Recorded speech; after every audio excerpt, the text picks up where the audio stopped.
നമസ്കാരം, news star ന്യൂസിലേക്ക് സ്വാഗതം. ഞാൻ സുജാനിൽ. പ്രധാന വാർത്തകൾ. സംസ്ഥാനത്ത് സ്കൂൾ വാർഷിക പരീക്ഷാ തീയതി പ്രഖ്യാപിച്ചു. മാർച്ച് 5-നാണ് SSLC പരീക്ഷ ആരംഭിക്കുന്നത്. രണ്ടാം വർഷ ഹയർ സെക്കൻഡറി പരീക്ഷകൾ മാർച്ച് 6-ന് തുടങ്ങി 28-ന് അവസാനിക്കും. ഹരിതകർമ്മ സേന കേരളത്തിന്റെ ശുചിത്വ സൈന്യമാണെന്ന് തദ്ദേശ സ്വയംഭരണ വകുപ്പ് മന്ത്രി MP രാജേഷ്. PM ശ്രീ പദ്ധതിയിൽ ഒപ്പുവെച്ചതിന് ശേഷം നിബന്ധനകൾ പറയുമെന്ന് പറയുന്നത് ആരാണ് അംഗീകരിക്കുന്നതെന്ന് KPCC ഉപാധ്യക്ഷൻ AA ഷുക്കൂർ. KSRTC മാനേജ്മെന്റ് ഏകപക്ഷീയമായി പിരിച്ചുവിട്ട ബദലി വിഭാഗം ജീവനക്കാരെ തിരിച്ചെടുക്കണമെന്നാവശ്യപ്പെട്ട് KSRTC എംപ്ലോയീസ് അസോസിയേഷന്റെ നേതൃത്വത്തിൽ പ്രതിഷേധ ധർണ നടത്തി. സംസ്ഥാനത്ത് സ്കൂൾ വാർഷിക പരീക്ഷാ തീയതി പ്രഖ്യാപിച്ചു. മാർച്ച് 5-നാണ് SSLC പരീക്ഷ ആരംഭിക്കുന്നത്. രണ്ടാം വർഷ ഹയർ സെക്കൻഡറി പരീക്ഷകൾ മാർച്ച് 6-ന് തുടങ്ങി 28-ന് അവസാനിക്കും. പൊതുവിദ്യാലയങ്ങളിലെ വാർഷിക പരീക്ഷകളുടെ തീയതി പ്രഖ്യാപിച്ചു.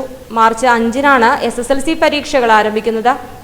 രണ്ടാം വർഷ ഹയർ സെക്കൻഡറി പരീക്ഷകൾ മാർച്ച് 6-ന് ആരംഭിച്ച് മാർച്ച് 28-ന് അവസാനിക്കും. മാർച്ച് 5-നാണ് ഹയർ സെക്കൻഡറി ഒന്നാം വർഷ പരീക്ഷകൾക്ക് തുടക്കം കുറിക്കുന്നത്.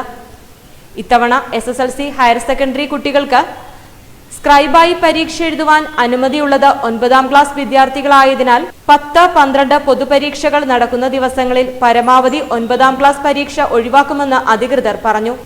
ജില്ലയിൽ ഏറ്റവും കൂടുതൽ ഹയർ സെക്കൻഡറി വിദ്യാർത്ഥികൾ പരീക്ഷ എഴുതുന്നത് ആലപ്പുഴ ലജനത്തുൽ മുഹമ്മദിയ ഹയർ സെക്കൻഡറി സ്കൂളിലാണ്.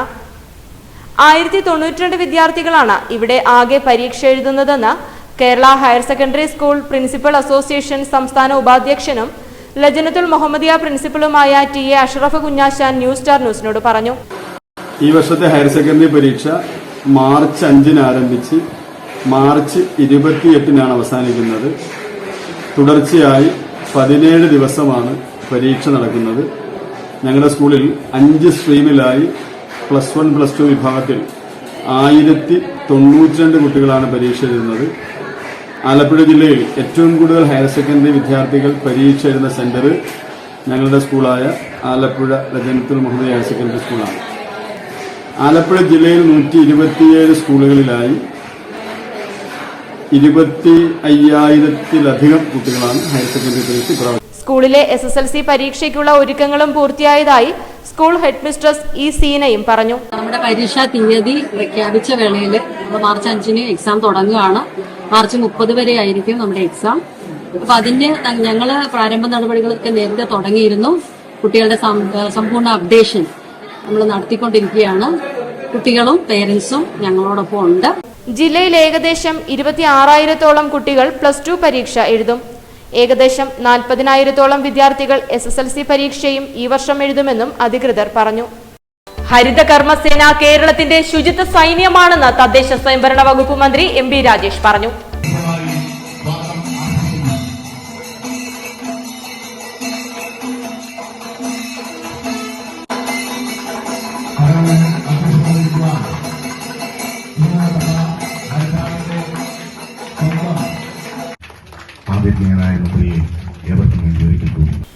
ഹരിതകർമ്മസേന ഇന്ന് കേരളത്തിന്റെ ശുചിത്വ സൈന്യമായി മാറിയിട്ടുണ്ടെന്ന് തദ്ദേശ സ്വയംഭരണ എക്സൈസ് വകുപ്പ് മന്ത്രി MP രാജേഷ് പറഞ്ഞു. കേന്ദ്ര സംസ്ഥാന സർക്കാരുകളുടെ സഹായത്തോടെ നടപ്പിലാക്കിയ MCF സെന്ററിന്റെ ഉദ്ഘാടനം നിർവഹിച്ച് സംസാരിക്കുകയായിരുന്നു മന്ത്രി. സംസ്ഥാനത്തെ ആകെ 2 തവണ പ്ലാസ്റ്റിക് കൊണ്ട് പൊതിയുവാൻ പറ്റുന്നത്ര മാലിന്യമാണ് ഒറ്റ വർഷം കൊണ്ട് ഹരിതകർമ്മസേന ശേഖരിച്ചത്. ഇത് ദേശീയ മാതൃകയാണ്. സർക്കാർ സ്വീകരിച്ച നടപടികൾ കൊണ്ട് സംസ്ഥാനത്ത് മാലിന്യം ശേഖരിക്കുന്നതിന്റെ അളവ് കൂടുകയും ഹരിതകർമ്മസേന അംഗങ്ങളുടെ ശമ്പളത്തിൽ വർധനവുണ്ടാക്കുവാൻ സാധിക്കുകയും ചെയ്തതെന്ന് മന്ത്രി കൂട്ടിച്ചേർത്തു. കൺവെയർ ബെൽറ്റ് പ്രവർത്തനോദ്ഘാടനം ജില്ലാ പഞ്ചായത്ത് അംഗം ജോൺ തോമസ് നിർവഹിച്ചു. ഗ്രാമപഞ്ചായത്ത് വൈസ് പ്രസിഡന്റ് G.ലാൽ Malavya, panchayat secretary N. Anilkumar, block ക്ഷേമകാര്യ സ്ഥിരം സമിതി അധ്യക്ഷർ, മറ്റംഗങ്ങൾ, ഉദ്യോഗസ്ഥർ എന്നിവർ ചടങ്ങിൽ സംബന്ധിച്ചു. PM ശ്രീ പദ്ധതിയിൽ ഒപ്പുവെച്ചതിന് ശേഷം നിബന്ധനകൾ പറയുമെന്ന് പറയുന്നത് ആരാണ് അംഗീകരിക്കുന്നതെന്ന് KPCC ഉപാധ്യക്ഷൻ AA ഷുക്കൂർ പറഞ്ഞു. ന്യൂസ് സ്റ്റാർ ന്യൂസിനോട് സംസാരിക്കുകയായിരുന്നു അദ്ദേഹം. ഒരു അടവുനയത്തിന്റെ ആളുകളാണല്ലോ. ഇപ്പോൾ തന്നെ PM ശ്രീ പദ്ധതി, ആ PM ശ്രീ പദ്ധതിയിൽ ഒപ്പുവെച്ച് കഴിഞ്ഞിട്ട് ഇനി കണ്ടീഷൻ വെക്കണം എന്ന് പറഞ്ഞാൽ ആരാണ് ഒപ്പുവെച്ച ആളുകൾ കേന്ദ്ര ഗവൺമെന്റ് സമ്മതിക്കുക? എന്നാൽ കർണാടകയെ പോലെ മറ്റു സംസ്ഥാനങ്ങളെ പോലെ ഒപ്പുവെക്കുന്നതിന് മുമ്പ് കണ്ടീഷൻ വെച്ച് അത് സാധ്യമാക്കിയിട്ട് വേണം പോകാൻ. പോയില്ലല്ലോ. മന്ത്രിസഭാ യോഗത്തിൽ ആലോചിച്ചില്ല, LDF യോഗത്തിൽ ആലോചിച്ചില്ല, വിവിധ ഘടകകക്ഷികളോട് ആലോചിച്ചില്ല, പാർട്ടിക്കുള്ളിൽ ചർച്ച നടത്തിയില്ല. ഏകപക്ഷീയമായി ഒരു മുഖ്യമന്ത്രി എന്തു തോന്നിയ വാസവും ചെയ്യുമെന്നുള്ളതിന്റെ പ്രകടമായ ഉദാഹരണം അവിടെയാണ്. ഇപ്പോൾ അതെല്ലാം മറയ്ക്കാൻ, അതൊക്കെ മായ്ക്കാൻ, കണ്ണിൽ പൊടിയിടാൻ ജനവഞ്ചന വീണ്ടും ആവർത്തിക്കുന്നു. വാഗ്ദാനങ്ങൾ വാരിക്കോരി കൊടുക്കുന്നു. ഈ വാഗ്ദാനങ്ങൾ നിറവേറ്റാനുള്ള ഫണ്ട് നമ്മുടെ കയ്യിലുണ്ടോ? വായ്പ എടുക്കുകയില്ലേ? കർണാടകയെയും മറ്റ് സംസ്ഥാനങ്ങളെയും പോലെ PM ശ്രീ പദ്ധതിയിൽ ഒപ്പുവയ്ക്കുന്നതിന് മുൻപ് തന്നെ നിബന്ധനകൾ എഴുതി ചേർക്കുവാൻ കേരളവും തയ്യാറാകണമായിരുന്നു. എന്നാൽ ഇവിടെ അത് നടന്നില്ല. പദ്ധതിയിൽ ഒപ്പിട്ടതിന് ശേഷം ഇപ്പോൾ പറയുന്നു നിബന്ധനകൾ എഴുതി ചേർക്കുമെന്ന്. ഇത് എങ്ങനെ സാധിക്കുമെന്ന് AA ഷുക്കൂർ പരിഹസിച്ചു. മന്ത്രിസഭാ യോഗത്തിലോ LDF യോഗത്തിലോ ഘടകകക്ഷികളോടോ പദ്ധതിയെക്കുറിച്ച് ആലോചിക്കാതെ പാർട്ടിക്കുള്ളിൽ ചർച്ച നടത്താതെ ഏകപക്ഷീയമായിട്ടാണ് കരാറിൽ ഒപ്പിട്ടതെന്നും അതിൽ നിന്നും ജനങ്ങളുടെ ശ്രദ്ധ തിരിക്കാനും കണ്ണിൽ പൊടിയിടാനുമായിട്ടാണ് വാഗ്ദാന പെരുമഴ നടത്തിയിരിക്കുന്നതെന്നും ഷുക്കൂർ പറഞ്ഞു. സംസ്ഥാന സർക്കാരിന്റെ ജനപക്ഷ ബദൽ നയങ്ങൾ ശക്തിപ്പെടുത്തുക, കേന്ദ്ര സർക്കാരിന്റെ ജനവിരുദ്ധ നയങ്ങൾ തിരുത്തുക തുടങ്ങിയ ആവശ്യങ്ങൾ ഉന്നയിച്ച് FSCTU ആലപ്പുഴ ജില്ലാ കമ്മിറ്റിയുടെ ആഭിമുഖ്യത്തിൽ കാൽനട ജാഥയ്ക്ക് തുടക്കമായി. പിന്നെ UDF വന്നു, പിന്നെ പിണറായി വിജയന്റെ ഗവൺമെന്റ് വന്നു, പിന്നെ ഇപ്പോൾ തുടർച്ചയായിട്ട് വന്നു. ടോട്ടൽ ഒരു കാലം നമ്മൾ 57 തൊട്ട് എടുത്താൽ 2025 വരെ എടുത്താൽ അതിലെ മെജോറിറ്റി കാലം കേരളം ഭരിച്ചത് വലതുപക്ഷമാണ്.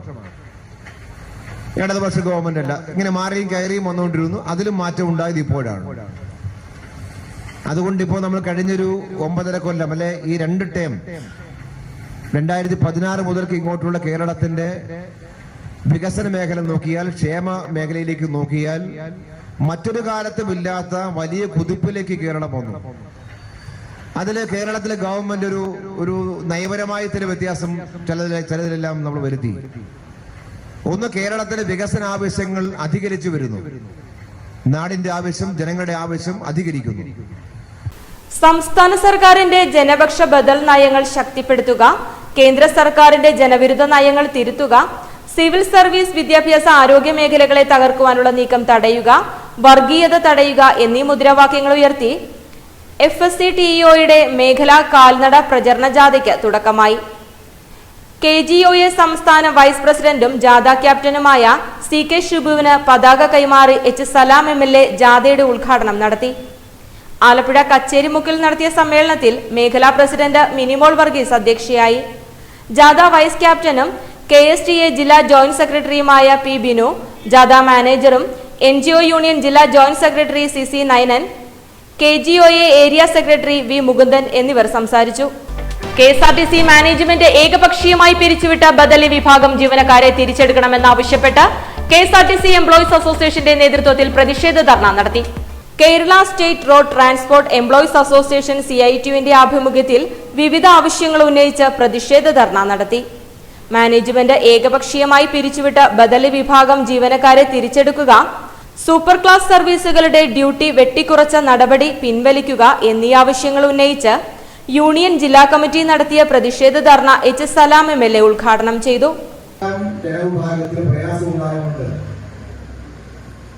നടപ്പാക്കിയാൽ എന്ത് ഗുണമാണ് സംഭവിക്കുക, എന്ത് ദോഷമാണ് ഉണ്ടാവുന്നത് എന്ന കാര്യം പലതിരി പോലെ ആലോചിക്കുകയും ചിന്തിക്കുകയും ചെയ്യുക, അതുകൂടി കണക്കിലെടുത്തുകൊണ്ട് തീരുമാനം ഉണ്ടാവുക എന്നുള്ളത് ഒരു ഭരണപരമായ സുപ്രധാനമായ ഒരു കാര്യമാണ്.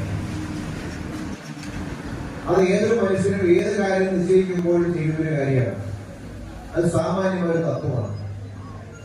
അതൊരു വ്യക്തി എന്ന നിലയിൽ ഒരു കാര്യം ചെയ്യാൻ നിശ്ചയിച്ചാലും, ഒരു കുടുംബത്തിലൊരു കാര്യം ചെയ്യാൻ നിശ്ചയിച്ചാലും, ഒരു ഭരണപരമായ ഗവൺമെന്റ് ഭാഗമായിട്ടോ മാനേജ്മെന്റ് ഭാഗമായിട്ടോ അല്ലെങ്കിൽ തദ്ദേശ ഭരണ സ്ഥാപനത്തിന്റെ ഭാഗമായിട്ടോ ഏത് നിലയിലാണെങ്കിലും ഒരു തീരുമാനം കൈക്കൊള്ളുമ്പോൾ ഇങ്ങനെ ഒരു ആരോഗ്യം ഉണ്ടാവുക എന്നുള്ളത്.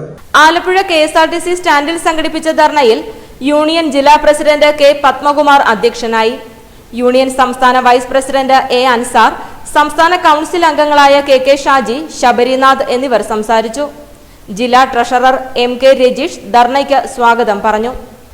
ഗതാഗത മന്ത്രി KB ഗണേഷ് കുമാറിന്റെ വസതിയിലേക്ക് പുകപരിശോധനാ സ്ഥാപനങ്ങളിലെ ഒരു വിഭാഗം ആളുകൾ പ്രതിഷേധ സമരം നടത്തുന്നതുമായി ബന്ധപ്പെട്ട് തങ്ങൾക്ക് യാതൊരുവിധ ബന്ധവുമില്ലെന്ന് association of authorised testing station for motor vehicles ഭാരവാഹികൾ വാർത്താ സമ്മേളനത്തിൽ പറഞ്ഞു. വാഹന പുക പരിശോധനാ സ്ഥാപനങ്ങളിലെ ഒരു വിഭാഗത്തിന്റെ നേതൃത്വത്തിൽ നവംബർ 1 ഗതാഗത മന്ത്രി KB ഗണേഷ് കുമാറിന്റെ വസതിയിലേക്ക് നടത്തുവാനിരിക്കുന്ന പ്രതിഷേധ സമരം അനാവശ്യമാണെന്നും സംഘടനയ്ക്ക് ഇതുമായി യാതൊരുവിധ ബന്ധവുമില്ലെന്നും association of authorised testing station for motor vehicles Kerala ഭാരവാഹികൾ ആലപ്പുഴയിൽ നടത്തിയ വാർത്താ സമ്മേളനത്തിൽ പറഞ്ഞു. നിലവിൽ നമ്മൾ കുറച്ച് അടുത്ത സമയങ്ങളിൽ 1-2 പുതിയ സംഘടനകൾ, ഒന്ന് ഇപ്പോൾ റീസെൻ്റ്ലി തൃശ്ശൂർ ബേസ് ചെയ്തൊരു സംഘടന തുടങ്ങിയിട്ടുണ്ട്. അവർ അറിയാത്ത കാര്യങ്ങൾ അല്ലെങ്കിൽ ഇല്ലാത്ത കാര്യങ്ങൾ കാണിച്ചുകൊണ്ട് മിനിസ്റ്റർക്കെതിരെ മോശമായുള്ള രീതിയിൽ പത്രപ്രസ്താവന നടത്തുകയും ഇപ്പോൾ നവംബർ 1-ാം തീയതി അദ്ദേഹത്തിൻ്റെ പ്രൈവറ്റ് വീടിന് ഫ്രണ്ടിൽ വെച്ച് ഒരു സമരം, പിച്ചച്ചട്ടി സമരം എന്ന് പറഞ്ഞൊരു പബ്ലിസിറ്റിയൊക്കെ നമ്മൾ കണ്ടിരുന്നു. ഇതിൽ നമ്മളുടെ സംഘടന തീർത്തും അതിനെതിരാണ്. ഞങ്ങൾ ഒരു കാരണവശാലും അവർക്ക് വേണ്ടി സപ്പോർട്ട് ചെയ്യുന്നില്ല. നമ്മൾ അറിയാത്ത കാര്യം, നമ്മൾ ആലോചിക്കാത്ത ചെയ്യുന്ന കാര്യങ്ങൾ കൂടെയാണത്. അതോടൊപ്പം തന്നെ വേറൊരു കാര്യം പറയാം. Association of authorised testing station for motor vehicles Kerala ഉന്നയിച്ചിട്ടുള്ള ആവശ്യങ്ങളോട് അനുഭാവപൂർണമായ സമീപനമാണ് സർക്കാർ നാളിതുവരെ സ്വീകരിച്ചിട്ടുള്ളത്. അതുകൊണ്ട് തന്നെ നവംബർ 1 തങ്ങൾ വാഹനപുക പരിശോധനാ കേന്ദ്രങ്ങൾ തുറന്ന് പ്രവർത്തിപ്പിക്കുമെന്നും ഭാരവാഹികൾ കൂട്ടിച്ചേർത്തു. Association general secretary KP Sabu, vice president Sushil Kumar എന്നിവർ വാർത്താ സമ്മേളനത്തിൽ സംബന്ധിച്ചു. ആലപ്പുഴ ലൈറ്റ് ഹൌസിന് സമീപം ഫുഡ് സ്ട്രീറ്റ് പദ്ധതിയുടെ നിർമ്മാണത്തിന് തുടക്കമായി. H. സലാം MLA പദ്ധതിയുടെ ഉദ്ഘാടനം നടത്തി.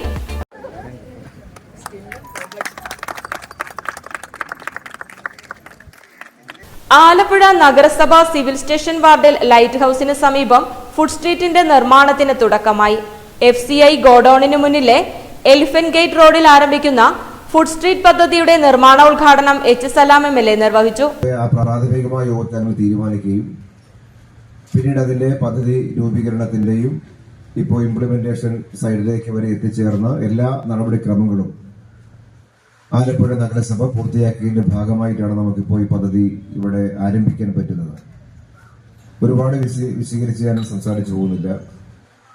ഇവിടെ പറഞ്ഞ പോലെ പൊതുമരാമത്ത് വകുപ്പിന്റെ റോഡായതുകൊണ്ട് അതിന്റെ സംസ്ഥാന തലത്തിലേക്ക് അതിന്റെ ഫയലുകൾ പോയി അവിടെ നിന്നാണ് അതിന്റെ അനുവാദം കിട്ടേണ്ടത്. ആ കാര്യത്തിൽ ഫയലുകൾ മുന്നോട്ട് പോവുകയും ബഹുമാനപ്പെട്ട ടൂറിസം വകുപ്പ് മന്ത്രി ശ്രീ മുഹമ്മദ് റിയാസിനോട് സംസാരിക്കുകയും അദ്ദേഹം നേരിട്ട് തന്നെ ഇടപെട്ട് നമുക്കതിന്റെ അനുമതി കുറേയേറെ ആയി, ഇപ്പോൾ നമുക്ക് ലഭിച്ചിട്ട് കുറേയേറെ കഴിഞ്ഞു. നിർഭാഗ്യവശാൽ നമുക്ക് പൂർത്തിയാവേണ്ട സമയം കഴിഞ്ഞിരിക്കുകയാണ് ഈ പദ്ധതി. ആലപ്പുഴയുടെ പാരമ്പര്യവും ഗതകാല പ്രൗഢിയും നിറഞ്ഞ തെരുവുകളുടെ മനോഹാരിത നഷ്ടപ്പെടാതെ ആധുനികവൽക്കരിക്കുന്നതാണ് പദ്ധതി.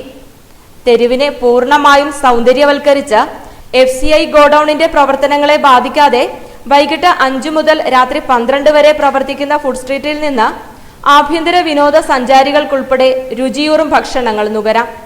ഫുഡ് സ്ട്രീറ്റിൽ 20ഓളം മൂവബിൾ ഫുഡ് ട്രക്കുകൾ, ഐസ്ക്രീം, ജ്യൂസ് സ്പോട്ടുകളും, കലാസന്ധ്യയ്ക്കുള്ള വേദി, കുട്ടികൾക്കുള്ള കളിസ്ഥലങ്ങളും, കളറിംഗ് ഫ്ലോറുകളും, മനോഹരമായ അലങ്കാര ദീപങ്ങൾ ഉൾപ്പെടെ ഒരുക്കിയാകും ഫുഡ് ആർട്ട് സ്ട്രീറ്റ് പദ്ധതി പ്രാവർത്തികമാക്കുക. നിലവിൽ 13 ലക്ഷം രൂപ ചെലവഴിച്ച് ഫുഡ് ട്രക്കുകൾക്ക് ആവശ്യമായ വൈദ്യുതി കണക്ഷൻ ബോക്സുകൾ, വാട്ടർ കണക്ഷൻ എന്നിവ നഗരസഭ സ്ഥാപിച്ചു. 1 മാസത്തിനുള്ളിൽ നിർമ്മാണം പൂർത്തിയാക്കി സ്ട്രീറ്റ് പ്രവർത്തന സജ്ജമാക്കും. നഗരസഭ ചെയർപേഴ്സൺ KK ജയമ്മ ചടങ്ങിൽ അധ്യക്ഷയായി. സ്ഥിരം സമിതി അധ്യക്ഷരായ MR പ്രേം, AS കവിത, വാർഡ് കൌൺസിലർ സിമി ഷാഫിഖാൻ, മറ്റ് കൌൺസിലർമാർ, ഉദ്യോഗസ്ഥർ എന്നിവർ ചടങ്ങിൽ സംബന്ധിച്ചു. തൈക്കാട്ടുശ്ശേരി ബ്ലോക്ക് RRF പദ്ധതി മന്ത്രി MB രാജേഷ് ഉദ്ഘാടനം ചെയ്തു. 2500 ചതുരശ്രടിയിൽ നിർമ്മിച്ചിരിക്കുന്ന പ്ലാന്റിൽ 2000 കിലോ അജൈവ മാലിന്യം സംസ്കരിക്കാനാകുമെന്ന് അധികൃതർ പറഞ്ഞു.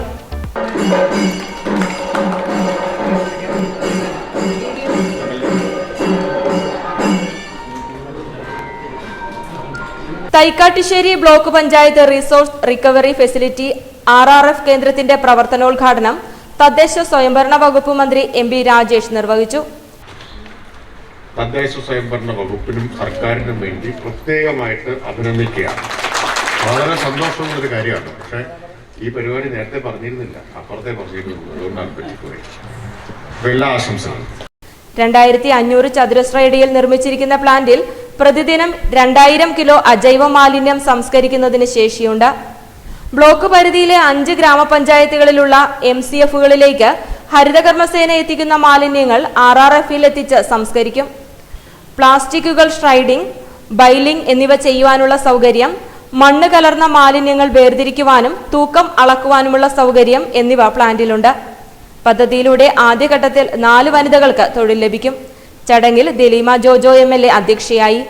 Block panchayat president VR Rajitha, vice president Deepa Sajeev, Jimol, Azharuddin, Anilkumar, Kala Anil, Kripakrishnan, ജനപ്രതിനിധികൾ, ഹരിതകർമ്മസേന പ്രവർത്തകർ, ഉദ്യോഗസ്ഥർ എന്നിവർ ചടങ്ങിൽ സംബന്ധിച്ചു.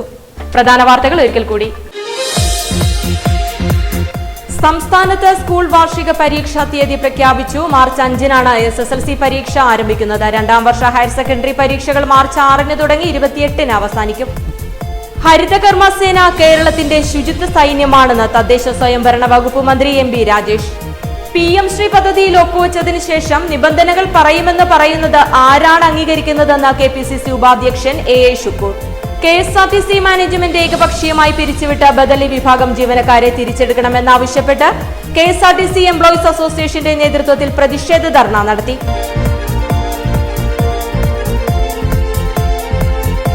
ഇതോടെ വാർത്തകൾ കഴിഞ്ഞു. നമസ്കാരം.